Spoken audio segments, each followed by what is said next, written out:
నిలకడలేని నిమ్మ ధరలు రైతులకు నష్టాల బాట పట్టిస్తున్నాయి. కాయల కోత సమయంలో మంచి ధరలు పలుకుతున్నాయి. మార్కెట్కు చేరగానే ఒక్కసారిగా పతనమవుతున్నాయి. దీంతో అన్నదాతకు పెట్టుబడి కూడా గిట్టుబాటు కాని పరిస్థితులు ఎదురవుతున్నాయి. అయితే వ్యాపారులు మాత్రం వివిధ ప్రాంతాలకు నిమ్మను ఎగుమతి చేసి కోట్లు గడిస్తున్నారు. ధరలను శాసిస్తూ రైతు శ్రమను యథేచ్ఛగా దోచుకుంటున్నారు.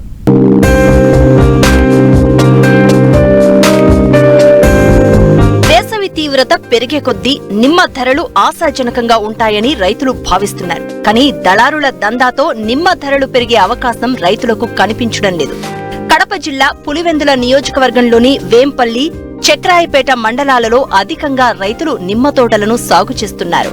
నిమ్మ పంటను కంటికి రెప్పలా కాపాడుకుంటూ మంచి పంటను పండించారు. నిమ్మ చెట్లకు కాయలు బాగా కాశాయి.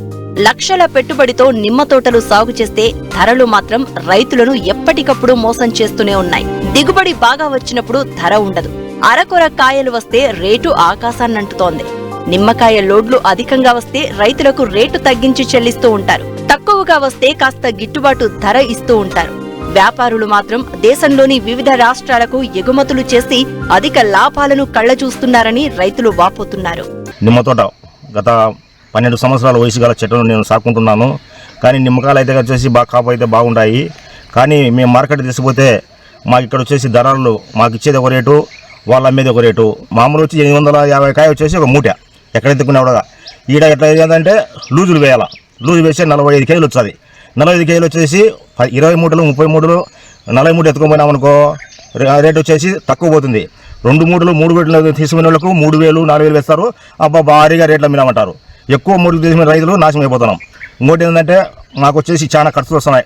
ఇక్కడ ఒక మూట ఒక కూలి మంచి వచ్చేసి ఉదయం పొద్దున 7కి వస్తారు, 11:30 వరకు వచ్చేసి వాళ్ళకు 300 నుంచి 400 రూపాయలు వాళ్ళకు కూలి ఇవ్వాలి మేము.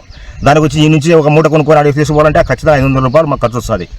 వాళ్ళ ఖర్చులు పోగా మాకేంది వస్తుంది 1000 రూపాయలు 1200 అడిగి బరువుగా వచ్చేసి అమ్ముతున్నారు. కాబట్టి రైతు అనేవాడు ఈ నిమ్మ తోటలు పెట్టుకొని బాగుపడింది ఏం లేదు. ఇంకోటి ఏంటంటే ఇప్పుడు ఎండకాలం వచ్చింది, నీళ్ళు మొత్తం అంత తోటలో నీళ్లు తగ్గిపోయినాయి. పైపులు దించుకుంటున్నాము. కానీ తీర్మానం వచ్చేసి ఆ నీళ్ళు వచ్చాయో తెలియదు. కాబట్టి ఖర్చులు అయితే చాలా ఎక్కువ అయిపోతున్నాయి. రైతులు అయితే కానీ చాలా నష్టపోతారు ఈ నిమ్మ సాగు చేసుకునేళ్ళు. ఇది సైజు మామూలుగా ఈ సైజు ప్రకారం అయితే కనుక 850 కాయలు మేము వేసేది. 850 కాయలు లేకుండా వచ్చేసి ఇప్పుడు కూరుబులు వేయమంటారు. కూరుబులు వేసి మాత్రం ఈ సైజు వచ్చేదంటే 1200 కాయలు వేసుకుంటే 1.5 మూట అవుతుంది. 1.5 మూటకు వచ్చేసి మేము 3000 అమ్మినాము, 2000 అమ్మినాము, 2500 అమ్మినాము. రైతులు లాభాలు ఆయన తప్పు 1.5 మూట ఆ రేటు అమ్ముతున్నారు. కాబట్టి 850 కాయలు వేసేవాళ్ళము. ఇప్పుడంతా ఎన్నిక లేదు, అంత తూకము. ఎందుకంటే మన కూలీలు కూడా ఎక్కువ అవుతారు. కానీ ఇప్పుడు ఆ కూలీలు కూడా దొరికేవాళ్ళు లేరు. ఇప్పుడు కొంతమంది మాత్రమే ఈ కాయ కోసేవాడు దాంట్లో అనుభవం ఉంటేనే కోస్తారు. దీని తర్వాత ఇంకో 3 రకాల కాయ పుడుతుంది. పెద్ద కాయ కోరాడినప్పుడు తక్కువ కాయ కూడా కింద పడుతుంది. అప్పుడు ఇది వచ్చేసి ఈ మూడకు వచ్చా ఖచ్చితంగా ఒక 100 నుండి 150 కాయలు వేస్ట్ అయిపోతాయి. కాబట్టి రైతులు వచ్చేసి చాలా నష్టపోతారు.